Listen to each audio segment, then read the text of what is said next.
ready for war, I'm coming for throats. To turn to a ghost, I need to know everything. Yo, yo, yo. On the road right now, going up the 60, heading up to, well, Prescott area.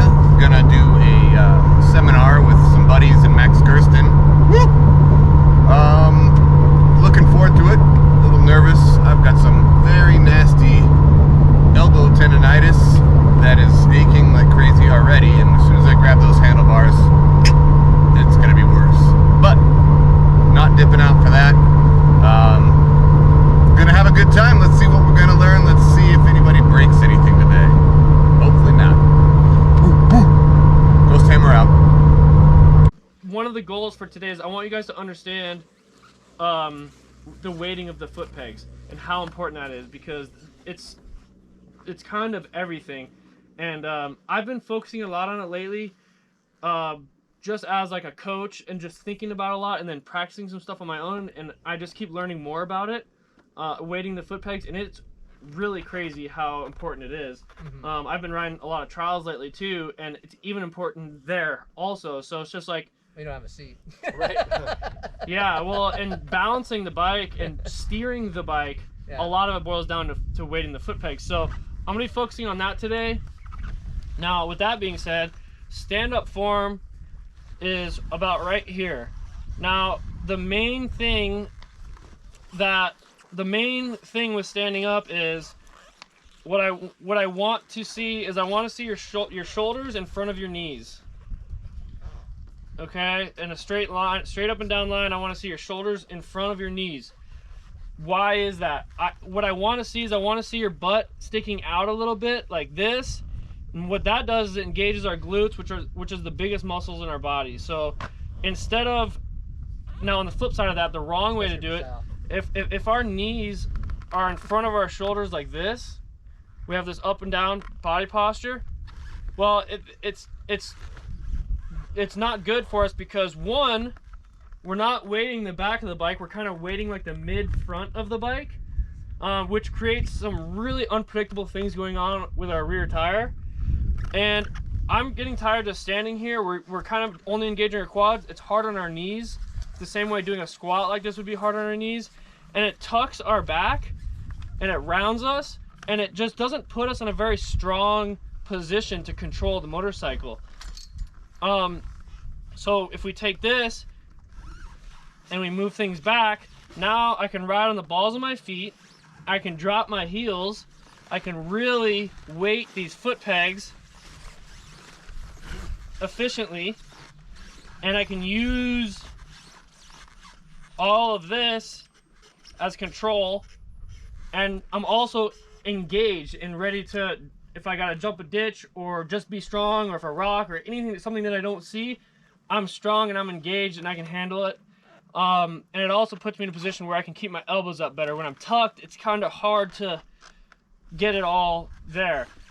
So when you guys are standing, basically what I want to see is, if you're standing here, and you can do this with me, the same way if you guys have any experience in the gym, when you do a squat, you break at the hips first. You push your butt back first, and then let the knees bend following. So push that butt back first, and that's what we're gonna be working on today. This is kind of the foundation behind everything. When you're doing a squat, you don't go knees forward, you know, and down like this. That doesn't work. No, we gotta go break at the hips first, butt back, and then down. Then we can use our legs. Do you guys have any questions on that? I have a question regarding when you're doing a standing up turning. Okay.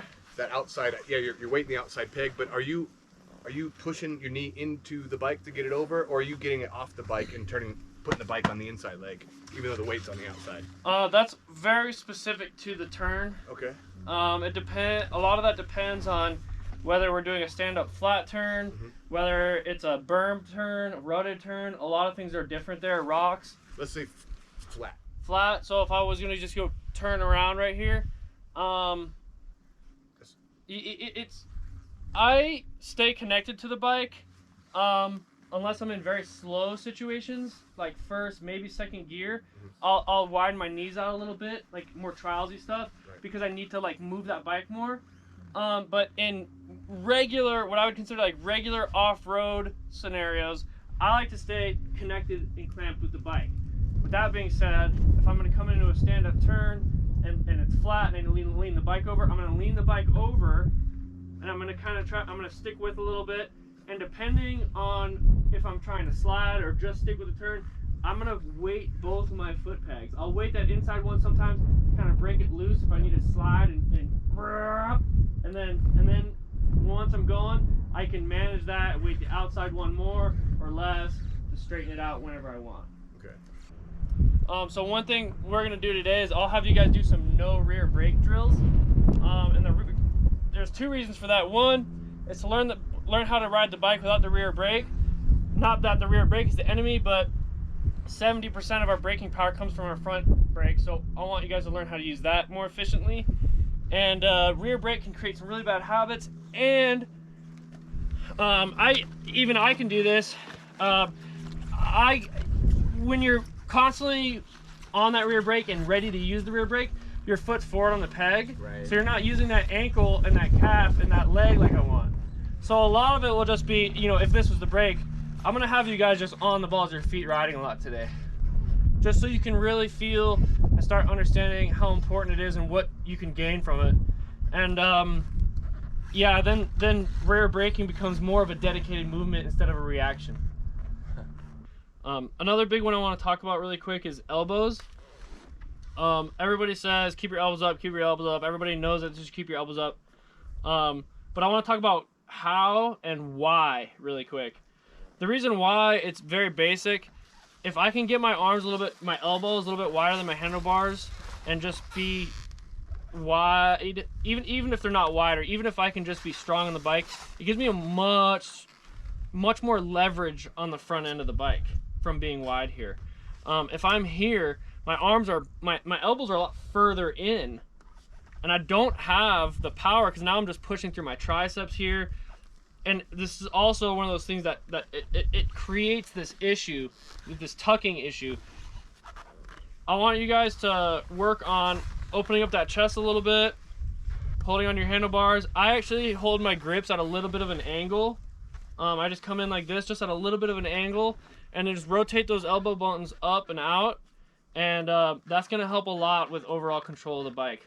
Question. Yeah. When you were just talking about, we were talking about weighting the pegs. Mm-hmm. We didn't talk about the bars. Like, are you using any kind of leverage, or are you kind of holding loose on your bar? Like when you're slow and you're turning and trying to like be able to maneuver, are you using leverage with your arms much, or are you just letting it go? Yeah, I am. Not a lot though. I'm using enough leverage and strength on the bars, but I'm also putting my body in a position where it's not that hard to do. Got it. So I can have a lot of control and be strong with the handlebars, but I'm not using a lot of energy just because I want to be relaxed up top. You know, our legs are very powerful and very strong, so you know, it's kind of in a 3-hour enduro or whatever it is, it's kind of silly to just rely on just your arms. Yeah. So I've learned to rely more and more and more on my legs and my foundation to get me through. But like you were saying, for slow stuff, yeah, there's still some control. And even when we're doing some of these slow turn drills that I'm gonna have you guys do, even just straight line drills, I wanted to keep you practice having those elbows up, because it really does give us the control to like push the bike over and back. See how I'm kind of pushing the bike side to side to control the bike instead of just a steering, right. Like, oh well, I'm just going wherever I can steer it. You know, no, I'm telling this bike where we're going. You know, I'm in charge. So it kind of gives you that authority on the motorcycle that we're looking for, to the point where we don't have to use a lot of energy. Let's head over here. I'm gonna grab my helmet and we'll go over some stuff. What is that noise? I don't know. Like, whose phone is Like that? a jet going out. Together here. So in between those parallel cones right there, what I'm gonna have you guys do is enter it and then basically go as slow as you can without stopping. So just creep through there, and what I want you guys to do is start learning how to use that front brake and the clutch to balance the bike. Try to stay on the balls of your feet start experimenting with that a little bit, with weighting the foot pegs, drag that front brake. Dragging the front brake is nice because it chokes up the chassis a little bit, and it gives us, we can almost like rev up our engine into it a little bit if we need to. So that's nice for that. And then loop around, go around those trees, just practice a couple corners with the elbows, with elbows up. I'm just gonna set up a little course to these trees. I'm not gonna get too crazy. It's gonna be short, but we're just doing the best that we can here with what we got. So go through those cones, around a couple of those trees, I'll show you in a second, and then coming back this way of those cones, that's just gonna be a stand up quick, toss the bike, 1, 2, 1, 2, through those cones. Snaking them? Snaking right through them, and I want you guys to practice keeping your elbows up and weighting the foot pegs on those, and I want you guys to, the first like 5 times that you guys do it, I want you guys to really feel the weighting of the foot pegs through there, just start understanding that. And then once you kind of do that and learn how to keep the elbows up, then you can kind of start picking up the pace a little bit through there, and you're kind of really starting to feel the flow. So then you're going to come up this way, go around a couple of these trees, and then pretty much go right back through there. And then I'll be pulling you aside here to improve on anything if you need it. And then if you want to learn how to do pivot turns, depending on your level, what I'm going to have you guys do is, after this, on the slight uphill headed towards this tree here, I'm just going to have you guys work on some weight shift and releasing of the clutch. So what I want you to do is just learn how to, be forward, and at the same, and as you move your weight back, give it some gas and release the clutch, and just work on learning how to get that front end up, because that's going to be kind of the basis for doing a pivot turn later. So once you learn how to pop that front end up, then I got something to build on later. And then we'll go around a couple of these trees, snake around a little bit, I'll show you right now, and then do it all over again. So 3 exercises? Yes. Gotcha.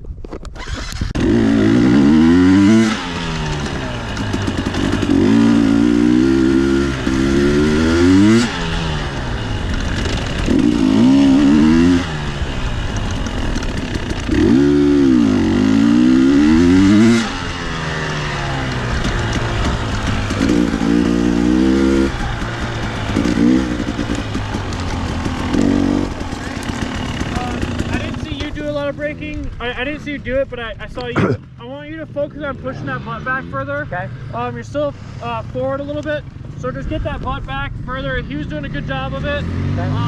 So get that butt back.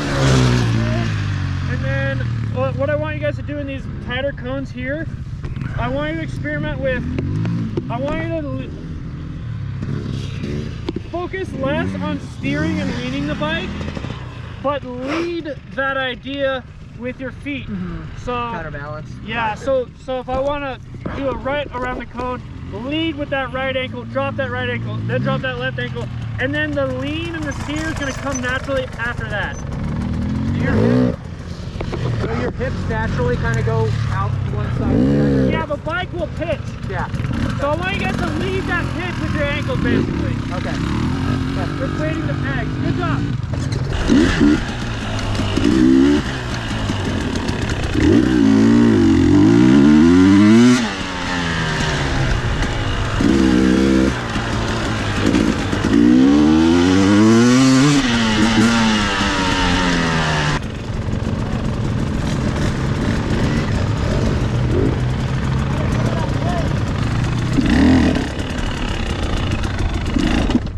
I suck.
I hate wheelies. So I'll talk to everybody about it. So part of that is fear too. I got a lot of To that. lean back, you know. So everybody's looking pretty good. I want to go over this learning how to get the front end up situation. I was telling them I want you guys to be in like, this is like from a first gear thing, because this is going to help us with our technical riding and eventually pivot turns. So from like a first gear standpoint, I want you guys to, I was just telling them, a lot of it's in the legs, and it's all timing of when you release the clutch with some throttle and shifting your weight back at the same time. And I'll even drag my front brake just a little bit to kind of load that front end. I'll load the front just a little bit and then pop all at the same time. I'm covering my rear brake from this because I don't want to loop out. But that's kind of like the next lesson. I just want to see you guys getting up just a little bit for now. And then once you get good enough at it like Sal is, I'm trying to teach him how to actually use the rear brake now and kind of gain that next level of understanding on the rear tire. But for now, let me show you what I'm looking for.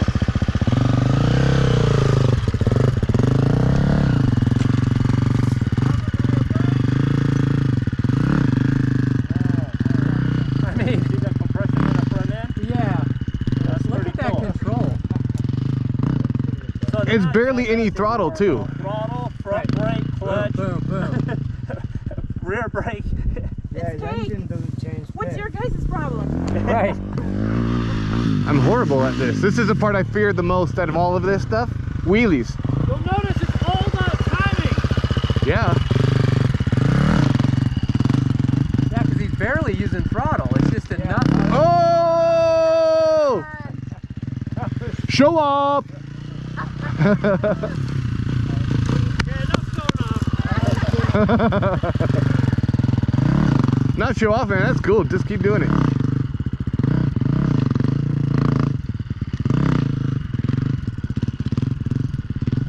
Shit, that control. All right, guys, I'm going home. Right?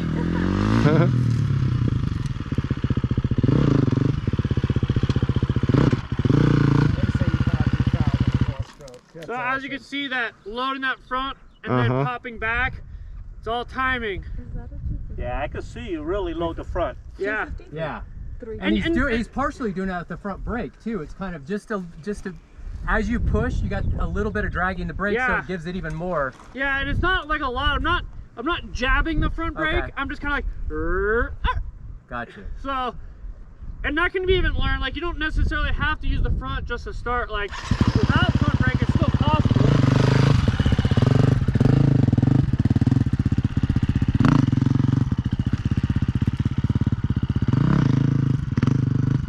Just timing everything Yeah, together. but see, without the front brake, he's not using as much compression either. It looks like it's more of like a lean back. Well, he's still compressing. Yeah. You know, so it's when he squats down. Okay. Another thing you guys might notice is that I'm kind of straightening my knees to get it up. Like, I'm using my legs, I'm loaded here just like what we talked about on the stand back there. And then as I pull back, watch me engage my legs.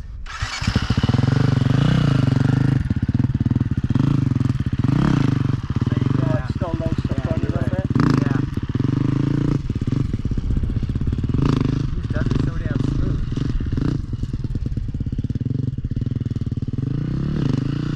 But that's what happens when you ride 7 days a week.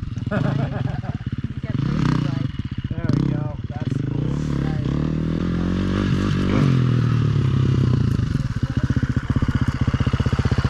Well, if you're like So after your first initial bend in the legs, you're straightening your legs out. that's what they use it for. Then you notice little to no That's real gap tight. of air. So you start holding the bike with your boots. Yeah, I mean, I like to stay pretty Yeah, it's tight either to my lift your bike, bike generally up or speaking. pivot turn. If I'm trying something yeah, you get different, two you know, if I'm people. trying to I'll be like, do a little oh, trick with a wheelie, then I can open up so I can lean the bike or something, but that doesn't really matter for this stage. But just for this little, we're just trying to get it up And even though So I my have the bike point a little is, lowered, it's still a little once you get to that so I point can where you're kinda gripping the bike, do the pivot turn on you're my using pedal less bike, of I your can get up, lats and your and arms I at try to that cover point. the Yeah, brake that's- as yeah. well. Yeah, you're And then right. we'll bring it You're all down. about using And your then- throttle and So your you're rear covering brake. the brake with the foot that's Yeah. on the peg. The other Yeah, foot and I'm is still planted. weighting the pegs. You know, you guys, I'm still weighting the pegs here. There's another scenario where weighting the pegs is a big thing. You know, it's keeping the bike straight and balanced, because you not only are balancing up and down, but once you figure it out, once you get that, then you're side to side also. So if you know what I do a lot is when I do this pop up, I'll end up going to the left, always to my left. Is that because I'm weighting the left peg? yes, Okay. I always wonder why I did that, but I'll go like this. I'll tell you exactly why. It's because you're covering the rear brake with your right foot, and you're probably Oh. dropping the heel like you should with your left foot, so you're getting a so little they're bit out of- more Mm, on that left side. okay. So which when is you a- say you're covering the brake, you're kind of It's like just your foot's pressing up it a all- little bit. Yeah, I like to Or cover just my cover it. brake. I basically have my foot as far back on the peg with still being able to cover the brake. And my brake's a little low right now, so I'm not having an ideal situation here, but the point still Yeah, you made stays. it look really hard. That's true.